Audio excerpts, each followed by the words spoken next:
Good afternoon, ladies and gentlemen of YouTube. Your resident Ned Spotos coming at you, ready to give you some more insight and commentary into the philosophy of my world. What I want to talk about today, I want to talk about the Nolanverse Batman franchise. I'm not going to comment on the shooting at all. That is for a later date. Don't know if I ever will, but I would like to say something, but I guess I would have to wait and learn more about what's going on with this individual, James Holmes, before I actually do so, I think, and I think it will actually be something I talk about on my Ned Spotos channel. But anyway, I don't know if any of you like or prefer the Nolanverse Batman franchise over any of the other franchises, the comics, the cartoons, the other movies that came out, the one that started in '89 and then ended in '96. Now, as much as I have always wanted to have more of a realistic and dignified version of superheroes, and the more that I have tried to watch these, they don't really seem to, I guess, whet my palate like I would like them to. I know it's a Batman, I know they're Batman movies, but they just don't feel like Batman movies. Not like the way that the other Batman movies did. Not the way that the comics do, not the way that the cartoons do, the cartoon shows and animated movies. And actually the medium that I find that I like the best is the animated movies, because it's like the comics, however it's a little more concise. You get more of a story, you get voices, you get emotions, and you can do pretty much anything. You can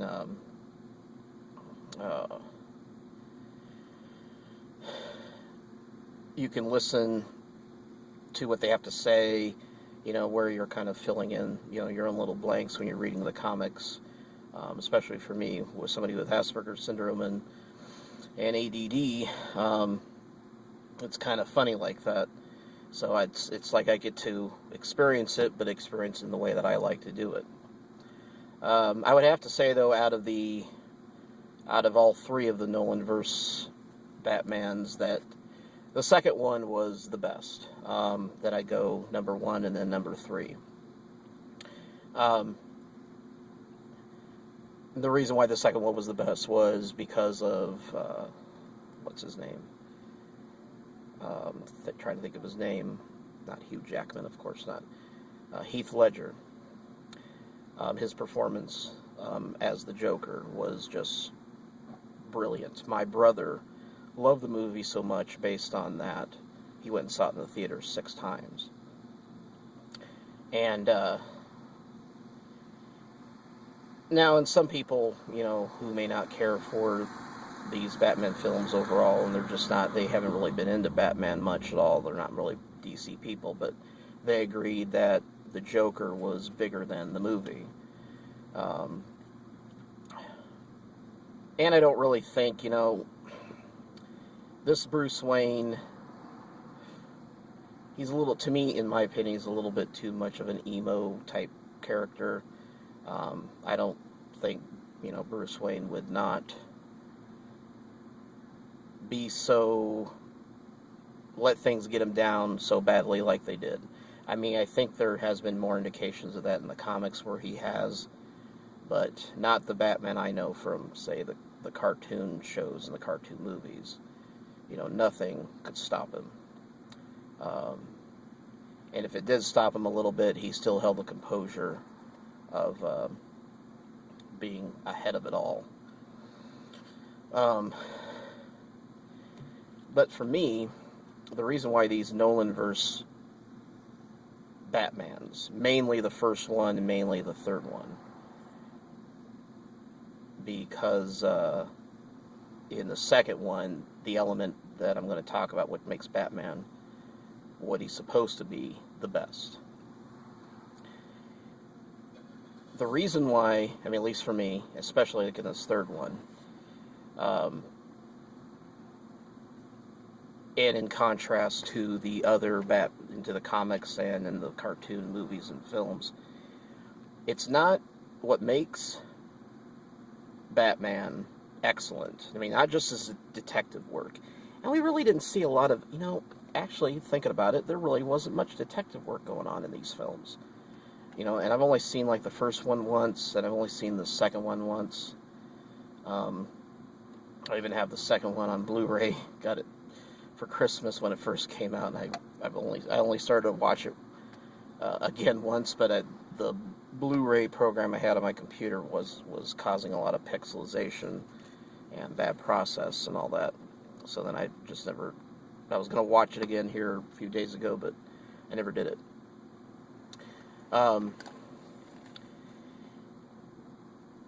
His detective work is awesome.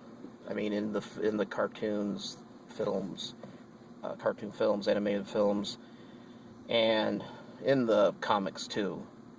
But I think the comics go a little bit more heavy into the non-essential things, try to expand the character a little more than what the cartoon movies and cartoon shows have done, that I haven't really cared for that much.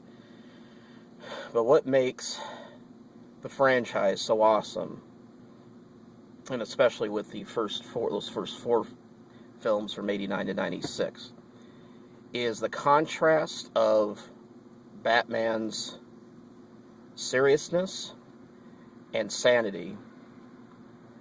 At least, and you can argue, whether, I know that he's probably insane in some way because of what he does, but the composure he's having and succeeding at being Batman and doing what he does comes from the genius of confidence and the ability to outsmart his enemies and the seriousness of the composure he has. That's why the Joker, in all of the franchises and everything, cartoons, comics, and the movies, including the Nolanverse one, is that what makes it awesome is that you have this stolid character of Batman versus this insane character of the Joker. That's what makes the Batman franchise awesome. It's not necessarily how bad the villains are, but it's that play on it, on the sanity versus insanity, what makes it work. And yeah, the second Nolanverse one was, did that quite well, especially on the Joker's part. And it basically carried the weight of the film in that regard, but yet Batman, the Nolanverse Batman, in my opinion, is still quite flat. So, I mean, the Joker saves it in all that regard. It stands on its own. But when you had 1989 Batman, Batman Returns, Batman Forever, and then, of course, Batman and Robin, even though Batman and Robin was really, really still kind of silly, and it still kind of carried the vibe of the old 1960s television show, which was fun, I mean, it was still kind of cheesy, though, the lesser of those four. But in a lot of ways, though, it was still more fun and more enjoyable than a lot of these Nolanverse Batmans. And because the villains in those first four, and I know there's been other Batmans, other movies, black and white ones, I'm not talking about those.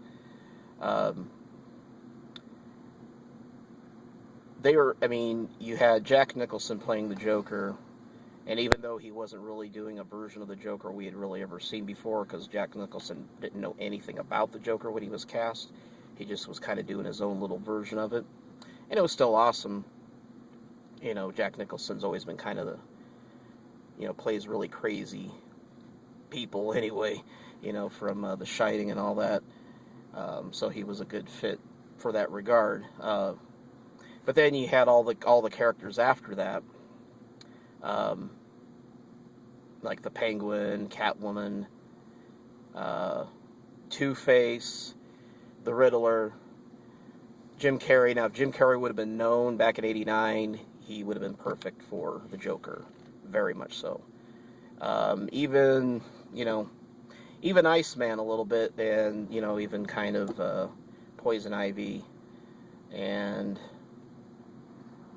Bane was just more of a kind of a comic relief flunky in that Batman and Robin one, you know. And I don't know if I can really attribute this to the female villain characters a little bit, but basically all those other villains in those first 4 films were basically Joker clones. Two-Face, you know, he acted a little goofier than he should have, in my opinion. Two-Face in The Dark Knight, a little bit more close to the actual character, a little more serious. He was actually more serious. But I think they knew that they had to kind of play on that in those films a little bit. So therefore, actually, those 4 Batman films, I actually more enjoyed those. Not just because they were part of my childhood or anything like that, but because of the way they were done. And not just so much because of the villains, but because of the way Batman was done. Now, some can argue, you know, that Michael Keaton's Batman of the first 2 was more Azrael from the comics, because Azrael would actually hurt people and kill people, where Batman actually would not do that. So, you know, but other than that, being Batman, he was dead on. So, I mean, I think that's, you know, for me, it's just, the Nolanverse Batmans are a little bit more hard to swallow, even though I kind of try to have kind of wish for more dignified type like that. And the new Spider-Man actually kind of took the composure that I was looking for. It was, you know, it was more dignified, but it still held on to the comic book fun. It was kind of a blend between, you know, the sensibilities of those other four Batmans with the Nolanverse Batmans. Kind of a blend together. Let's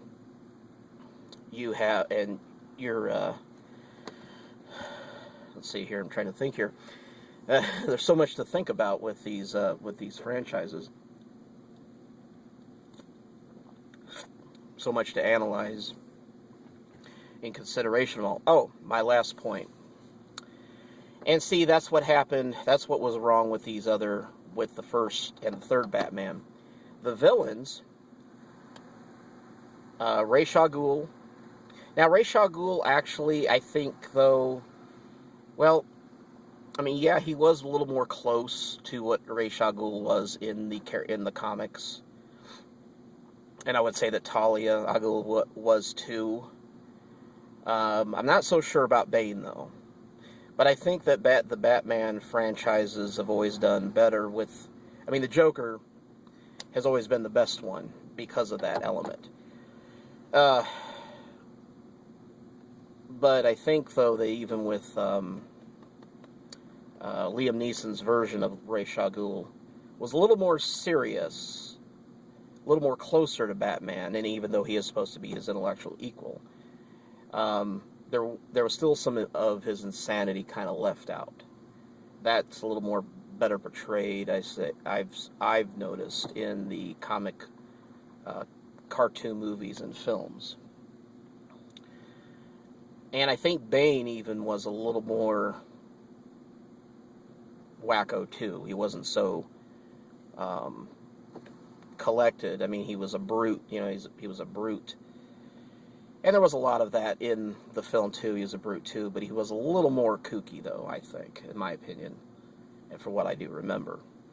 But I just think that that's where it kind of falls flat. There's too many, the villains are serious, like Batman, but the insanity is supposed to be left for, the insanity that they wear on their sleeve is supposed to be just kind of left for the villains themselves, and not for Batman. I mean, basically, if you, like I said, you want to argue the fact that if Batman's somewhat insane doing what he does, well, that same kind of insanity lied with the serious characters of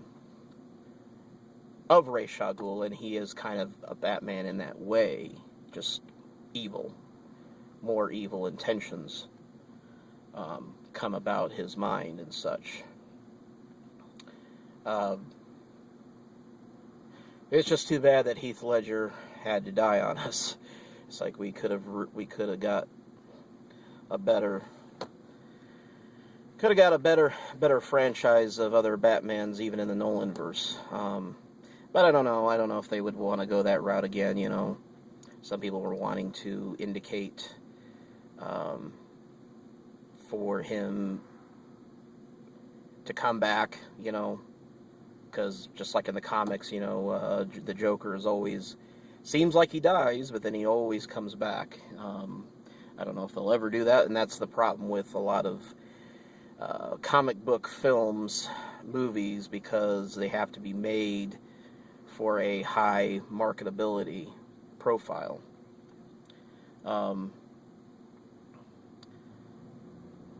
They have to appear, that's the problem with art, is that you have to sell it still. You can make art, and you can make it the way you want it, but whether or not you're going to sell it and or make enough money at doing your art to make a living at it, or at least sustain it at least, then you have to, sometimes you have to compromise. But with animation movies, it's a smaller market, and it's a smaller budget. It doesn't have to be big, because it's just animation and voice actors, and you don't need to build sets or anything like that, because you can just draw it on the computer or even hand draw it the way that they used to. And but I do remember there was a rumor that some time ago that they were going to, that the Riddler was actually going to be.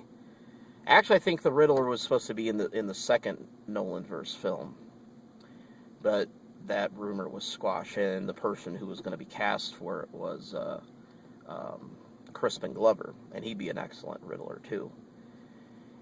Just that right amount of insanity, but with the intellect, kind of the way he's portrayed in the comics and cartoon movies and shows and the comic books, where Jim Carrey's version still had that, but it still had more Joker than, it was just basically a mesh between the Joker and the Riddler. And of course there has been hints by Mr. Nolan himself that, this was supposed to be the last one of the trilogy. Well, the way that the third one had ended,